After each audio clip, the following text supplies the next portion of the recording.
নমস্কাৰ গাঁও চহৰ জিলাৰ খবৰলৈ আপোনাক স্বাগতম মই জয়ন্ত মাধৱ গোস্বামী প্ৰতিশ্ৰুতিৰে নিৰ্বাচনী ৰণত নমাৰ ৰণকৌশল অসম জাতীয় পৰিষদৰ 2021ত অসম জাতীয় পৰিষদৰ চৰকাৰ হলে ৰাজ্যৰ প্ৰতিগৰাকী ছাত্ৰ ছাত্ৰীক প্ৰতি মাহে 5000 টকাৰ অনুদান আগবঢ়াব বিশেষভাৱে সক্ষম ছাত্ৰ ছাত্ৰীক প্ৰতি মাহে দিব 10000 কৈ টকা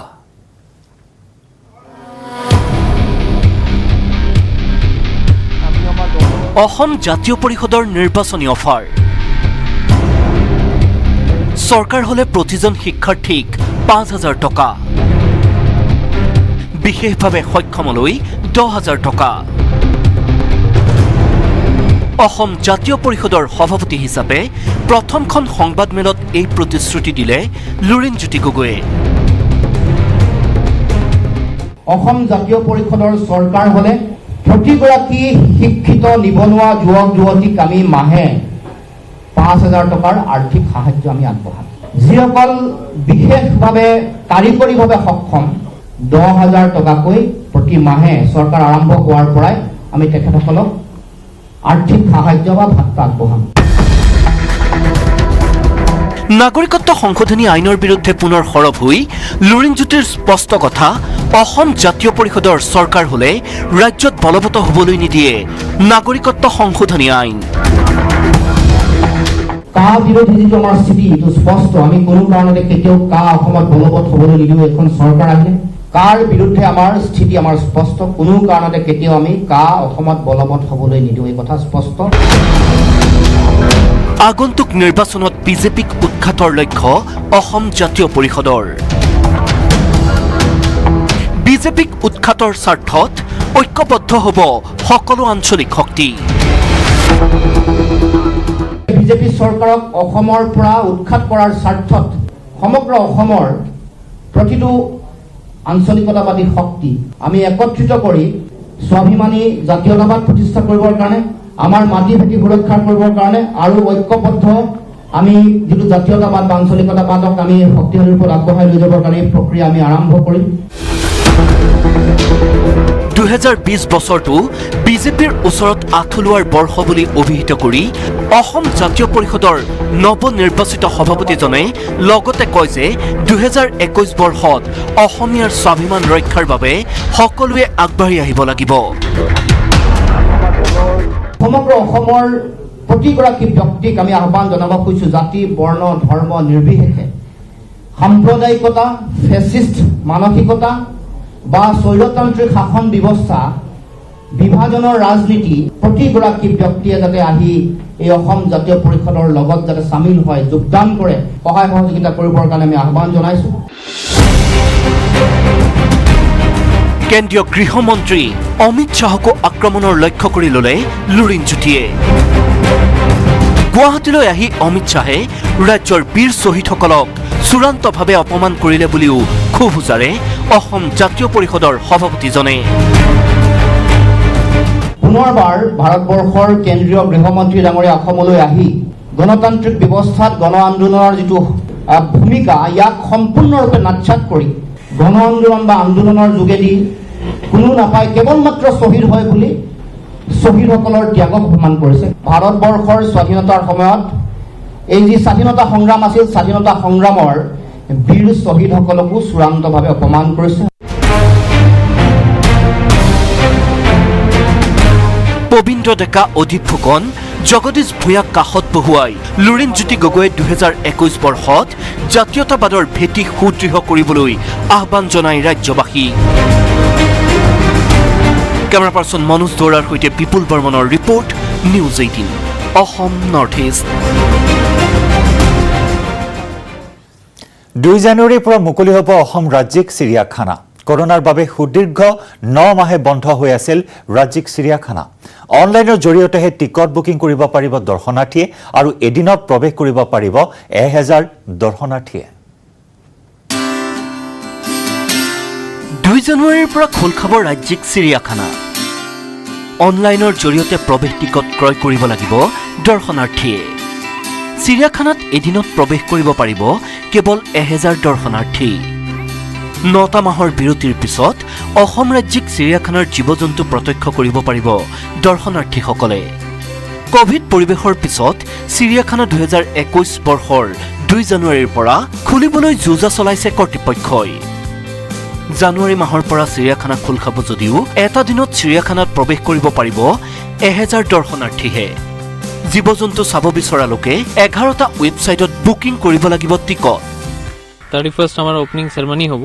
আমাৰ কিন্তু পাব্লিক কাৰণে আমি 2 জানুৱাৰীৰ পৰা ওপেন হ'ব। কৰোনাৰ কাৰণে আমি অকল অনলাইন টিকেটিং প্ৰভিজনই কৰিছো। assamstates.in ত আমাৰ অনলাইন টিকেটিং বুকিং কৰিব পাৰে, তাতে কৰিব লাগে। আৰু ম্যাক্সিমাম লিমিট ৰখা হৈছে, maximum per day 1000 visitors allow হ'ব, তাৰ ওপৰত এলাও নহ'ব। 9টা মাহ ধৰি বন্ধ হৈ থকা চিৰিয়াখানাত বাঘৰ পোৱালি জিৰাফকে ধৰি নতুন নতুন জন্তু দেখিবলৈ পাব দৰ্শনাৰ্থীসকলে। আনকি জানুৱাৰী অথবা ফেব্ৰুৱাৰীৰ প্ৰথম মাহত চিৰিয়াখানালৈ আহিব বহিৰাজ্যৰ পৰা জেব্ৰা। এট্ৰাকশ্যনটো আমাৰ বাঘৰ পোৱালি আছে আৰু হিপৰ পোৱালি আছে, এইবিলাক চাব পাৰে। এইটো জিৰাফো চাব পাৰে, জিব্ৰাও আহি যাব। জিব্ৰা ৰেডি আছে মহীশূৰ জুত। এইটো মানে মষ্ট প্ৰবলি মাৰ্চলৈকে চাব পাৰে। কোভিডৰ বাবে লোকচানৰ সন্মুখীন হলেও টিকটৰ মূল্য বৃদ্ধি কৰা নাই কৰ্তৃপক্ষই। কেমেৰা পাৰ্চন মনোজ দৌৰাৰ সৈতে হীৰকজ্যোতি মালাকাৰৰ report, news 18 Assam north east. যোৰহাটৰ পাছত গোলাঘাটত কৰোনাৰ ছেকেণ্ড ৱেভ। কোভিড-19ত আক্ৰান্ত লণ্ডনৰ পৰা অহা দম্পতি। যোৰহাটৰ দৰে লণ্ডনৰ পৰা অহা দম্পতিৰ শৰীৰত কোভিড-19ৰ অৱস্থিতি ধৰা পৰাৰ পাছতে এতিয়া আতংকিত হৈ উঠিছে গোলাঘাটবাসী।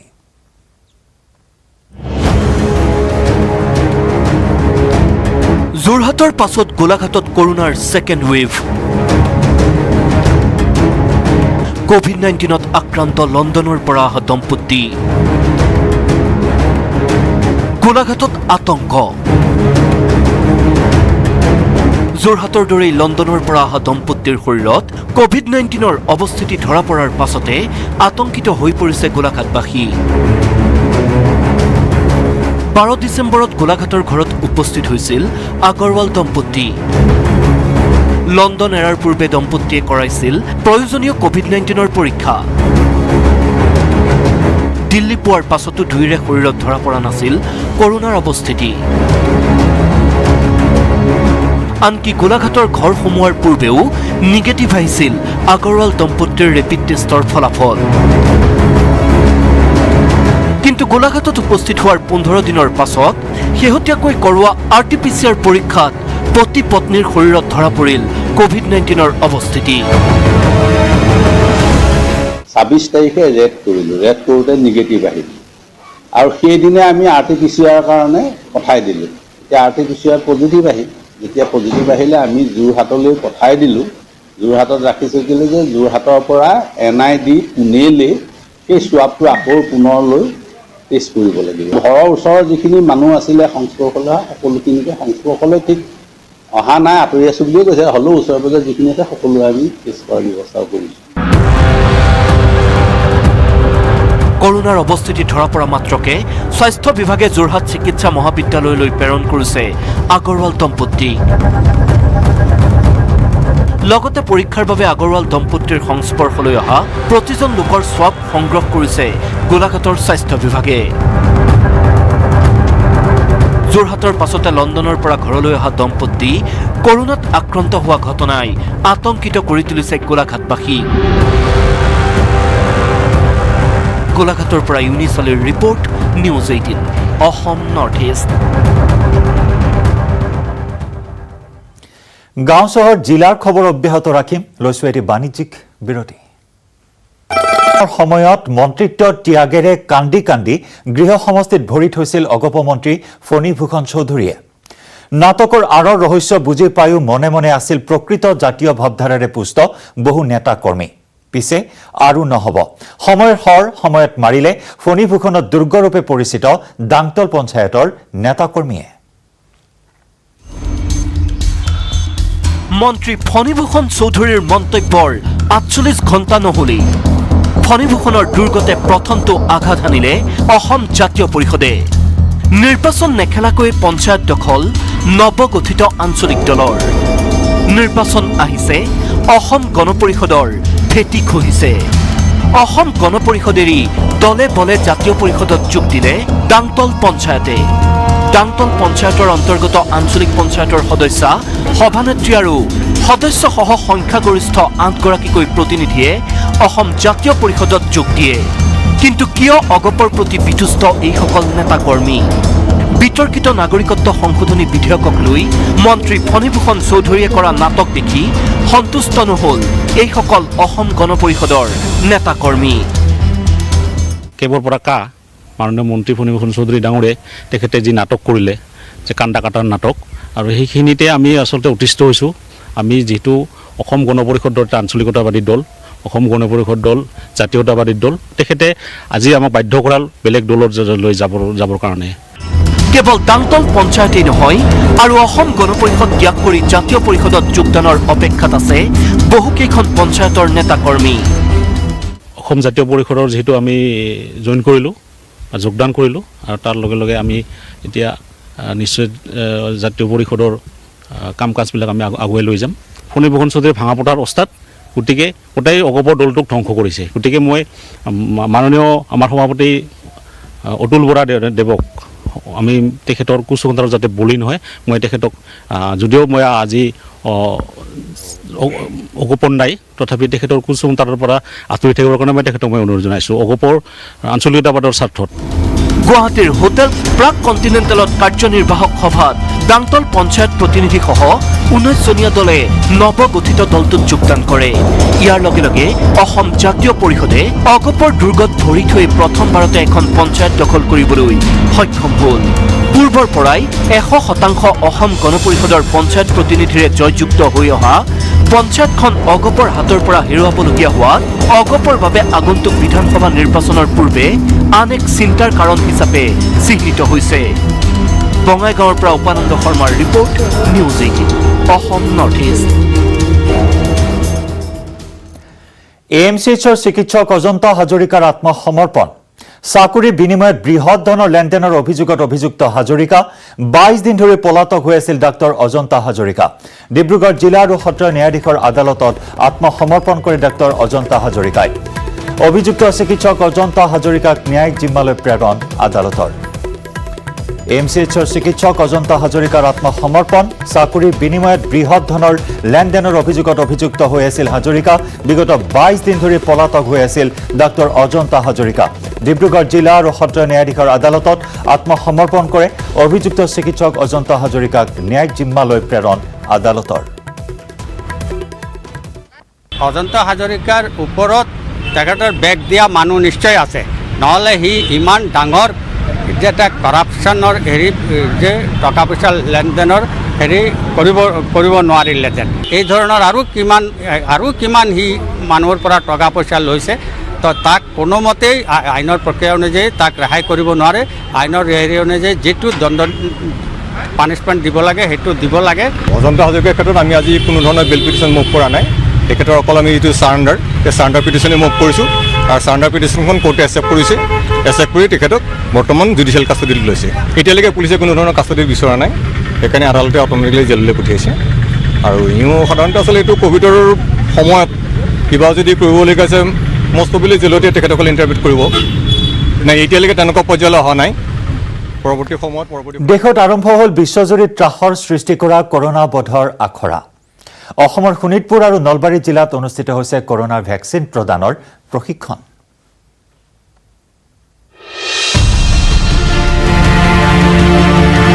আহি আছে কৰোনাৰ ভেকচিন।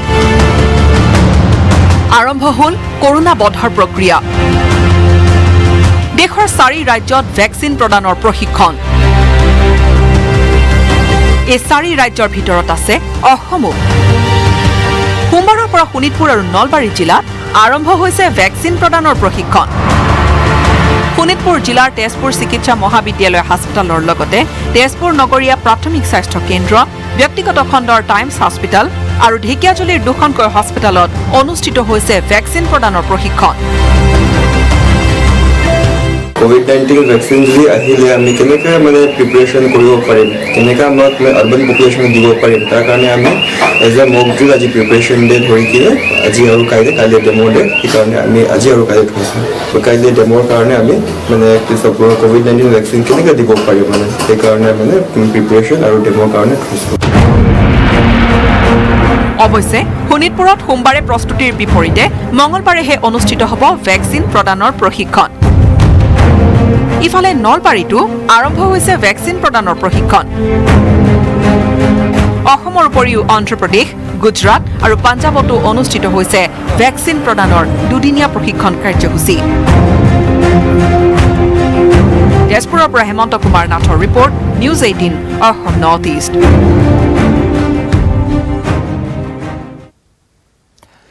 কৰোনাই আনিলে পৰিৱৰ্তন। জীৱন আৰু জীৱিকাৰ বাবে সংগ্ৰাম কৰিবলগীয়া হৈছে বহু শিল্পীয়ে। চেলুনৰ ব্যৱসায়েৰে পৰিয়াল পোহপাল দিবলৈ বাধ্য হৈছে অভয়াপুৰীৰ বাঁহীবাদক উৎপল দাসে।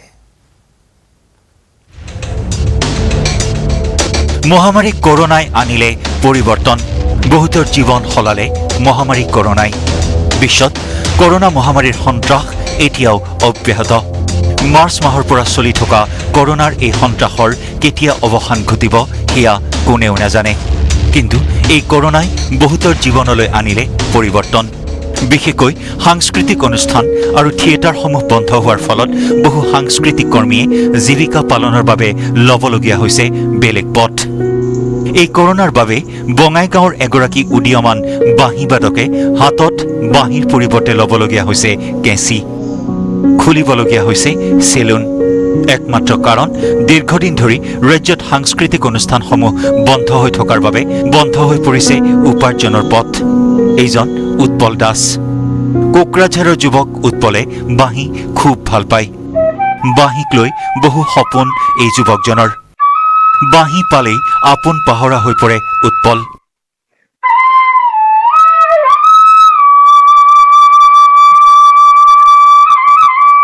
বিভিন্ন সাংস্কৃতিক অনুষ্ঠানত বাঁহী বাদনেৰে দৰ্শকৰ ভূয়সী প্ৰশংসাও লাভ কৰিবলৈ সক্ষম হৈছে যুৱকজনে।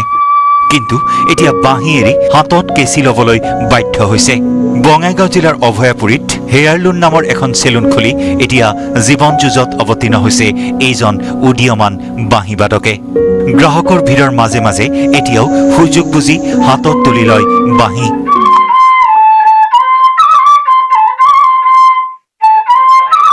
অসমৰ সাংস্কৃতিক কৰ্মীসকলৰ কথা চিন্তা কৰি অনতিপলমে সাংস্কৃতিক অনুষ্ঠান মুকলি কৰিবৰ বাবে চৰকাৰক আহ্বান উৎপলৰ।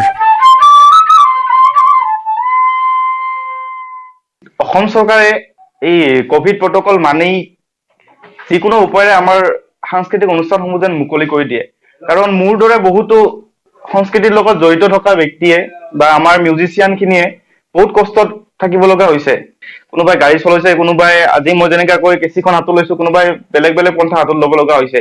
ভগৱানৰ ওপৰতো মই তাকে প্ৰাৰ্থনা কৰো চৰকাৰে যে এইখিনি আঁতৰাই কিনে আমাৰ নতুনকে আৰু আগৰ দৰে সাংস্কৃতিক অনুষ্ঠানসমূহ চলাই লৈ যোৱাত আমাক পৰামৰ্শ দিয়ে। বঙাইগাঁৱৰ পৰা কেমেৰা পাৰ্চন ঘনশ্যাম ৰায়ৰ সৈতে উপানন্দ শৰ্মাৰ report, news 18 Assam north east. ইয়াৰে সৈতে সামৰিছো আজিৰ গাঁও চহৰ জিলাৰ খবৰ। নমস্কাৰ।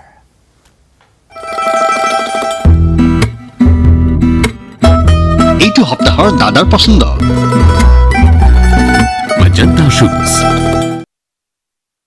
মই ব্যৱহাৰ কৰোঁ আটাইতকৈ সবল আৰু সতেজ চিমেণ্ট সূৰ্য চিমেণ্ট। সূৰ্য চিমেণ্ট অটুট ঘৰ, অটুট অসম।